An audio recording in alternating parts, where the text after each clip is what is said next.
حرب اللا عنف. ان انا ازاي اسقط الانظمه من خلال برضه برنامج تاني تدريبي اسمه جيل جديد. جيل جديد طبعا موازي او مؤيد للنظام الصهيوني. ان انا ازاي اسقط نظام بدون سلاح في الاول. يعني الحرب هتبقى حرب بالظبط بدون اسلحه، بدون سلاح، اللي هم بيقولوا عليها القوه الناعمه. القوه الناعمه. اتفضل. القوه الناعمه ديت تم اعداد ليها مخططات لا تعد ولا تحصى، وهنرجع ليها دلوقتي. اتفضل.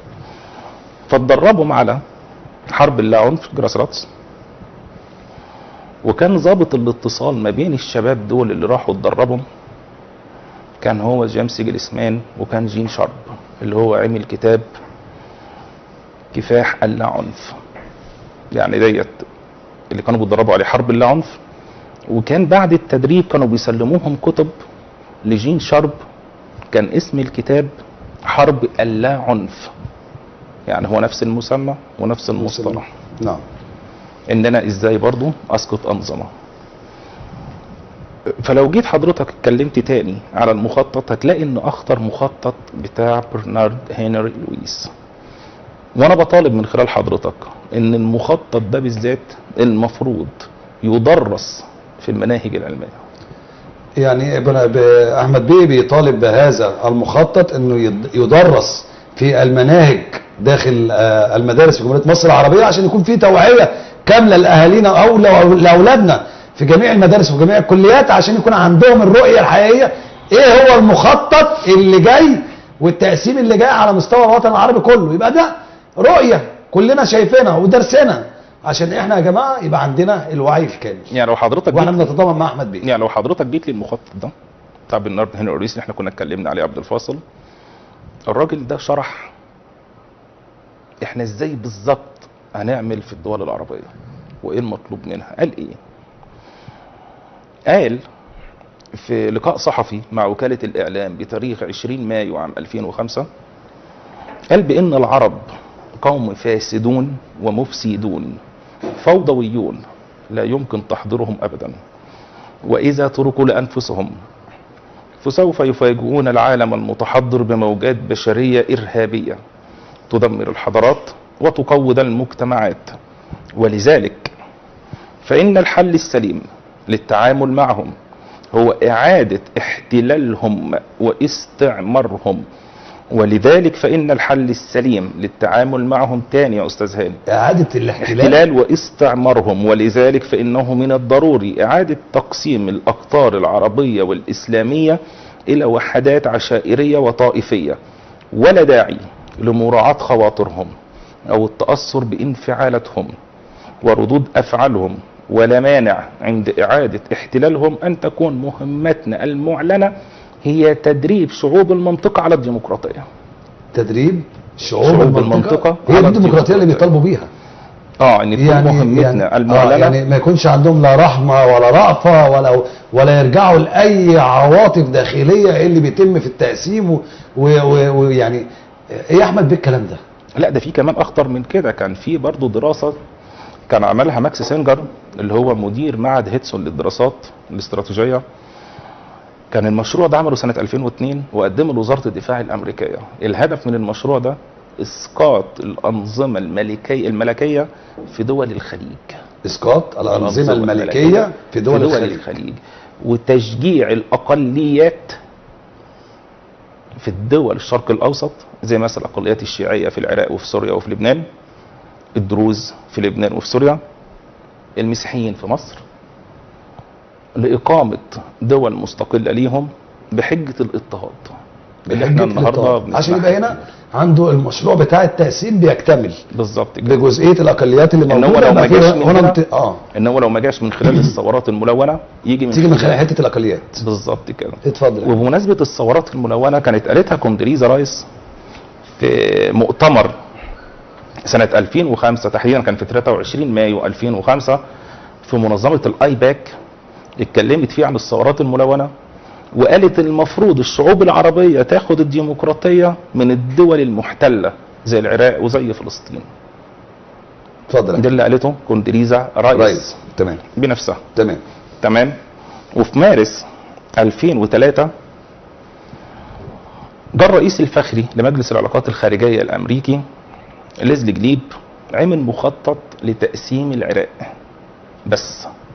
يعني كان المخطط ده في 2003 مارس 2003، يعني كان تقريبا بعد غزو العراق بأيام بسيطة. ما تيجي كده نخش على فيديو كونزريزا رايس لتقسيم الشرق الأوسط عشان نكتمل مع حضرتك قصة. زمايلي بالإعداد يا جماعة لو سمحتوا ممكن نطلع بالتقرير ده سريعا مع أحمد بيه كده ومع السادة المشاهدين. يلا نطلع نشوف التقرير يا جماعة.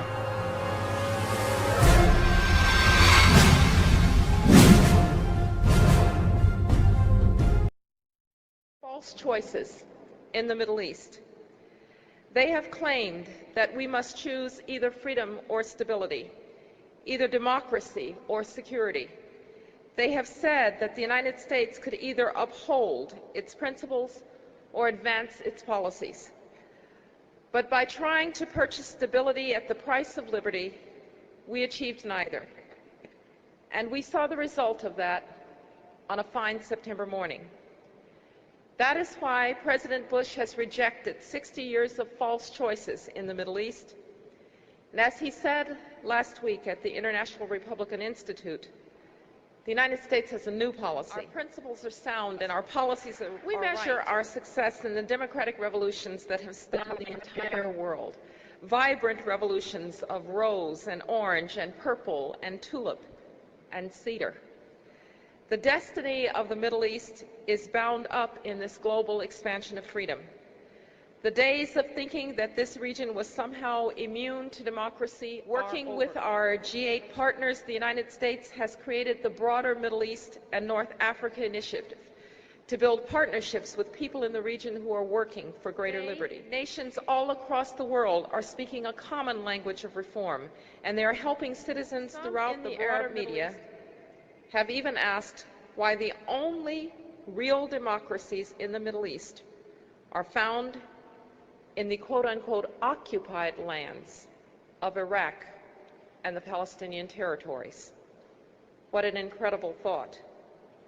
Today, citizens in the region are demanding that their governments respond to this simple, audacious question. A vital source of inspiration for all of these reformers comes from the 30 countries helping the Iraqi people to defend themselves from murderers and terrorists. NATO is training Iraq's army officers, police forces, and civilian administrators. And next month, at the request of Iraq's new government, the United States and the European Union will co-host an international conference to build greater support for democracy.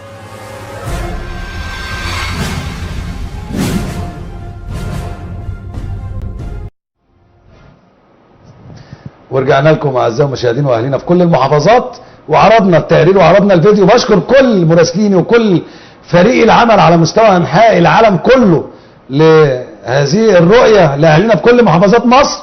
ايه القصه في هذه المؤتمر الصحفي اللي عملته الهانم من امريكا عشان تقسيم الوطن العربي، تقسيم مصر بالاخص، وبدايه الثوره يناير 25. برحب بيك يا احمد بيه وكنت معانا في التقرير. انت ايه رايك في التقرير ده؟ المؤتمر ده كان في 2005. اتفضل يا احمد بيه. اللي هو حصل في 2011. اتفضل. وبعديه برضه مباشره كان في لقاء صحفي معاها في جريده الواشنطن بوست بتاريخ 9 ابريل عام 2005. قالت رسميا ان الاداره الامريكيه هتتدخل في الشرق الاوسط من اجل نشر الديمقراطيه وحريه المراه، وان امريكا ستلجا لنشر الفوضى الخلاقه لرسم ملامح شرق اوسط جديد، اللي قالته بالنص في الفيديو. وقالت بالنص شرق اوسط جديد، وكررت نفس الجمله دي تاني برضه في نفس العام في يافا او تل ابيب المحتله. كان في احتفال هناك بشبكه نقل الطاقه الاسرائيليه وتوقيع تركيا مع اسرائيل بامدادها ب4 خطوط بترول. تركيا تمد اسرائيل ب4 خطوط بترول ووقعت معاها الكلام ده. وكان المؤتمر ده كان موجود فيه يهودا المارت رئيس الوزراء، موجود فيه وزير البنية التحتية الاسرائيلي او وزير البنية الاساسية زي ما بيقولوا عليه هناك عفوا بنيامين العذر. بنيامين ده العذر اللي هو كان مدير او رئيس وحدة شكيد الاسرائيلية سنة 69 عفوا سنة 67 في حرب 67 عفوا. اتفضل يا حبيبي. اللي عملت اكبر مذبحة عسكرية للأسرى المصريين. اكبر مذبحة عسكرية للأسرى المصريين كانت على ايد الراجل ده، واللي عمل عليها بعد كده الفيلم الوثائقي اللي اسرائيل عملته. اللي عملته اسرائيل بتاع روح شكيد ده كان القائد بتاع الوحدة ديت. ونفس الكلام ده برضو قاله موشي علانون وزير الدفاع الاسرائيلي سنة 2008. قال ايه؟ قال ان الحدود التي ستشهدها منطقة الشرق الاوسط معدة من قبل ولم تكون محض الصدفة بل انها مبرمجة من قبل. كويس؟ اتفضل يا احمد بيه. وقال ايه تاني سنة 2010 في حضوره مؤتمر القدس؟ قال لك علينا التغلب على الاسلام الجهادي لكي ننتصر في حرب الحضارات. يعني ايه؟